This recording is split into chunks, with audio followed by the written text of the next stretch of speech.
How to customize Kraken Pro interface and settings. First of all, open the Kraken Pro app and make sure you are logged into your account. Next, tap on the profile icon at the top right corner of the screen. This will take you to the main setting area. Under settings, tap on preferences. Here you can switch the theme between light mode, dark mode or automatic depending on your preference. You can also toggle options like hide balance on home screen, persist order from details, consolidate spot rates by taker, and speak order confirmation to customize your interface just the way you like it. Now go back to the home screen and tap on customize layout.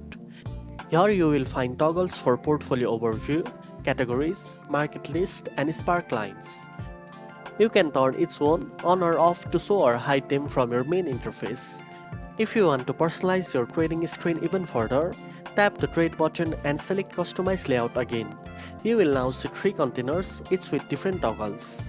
From here, you can choose to show or hide components like the chart, order book depth, market trades, order form, balances, open position, alerts and more. Just turn on the ones you want to view during trading. Now you know how to customize Kraken Pro interface and settings. If you found this video helpful, don't forget to like, share and subscribe for more trading tips. Thanks for watching and I'll see you in the next one.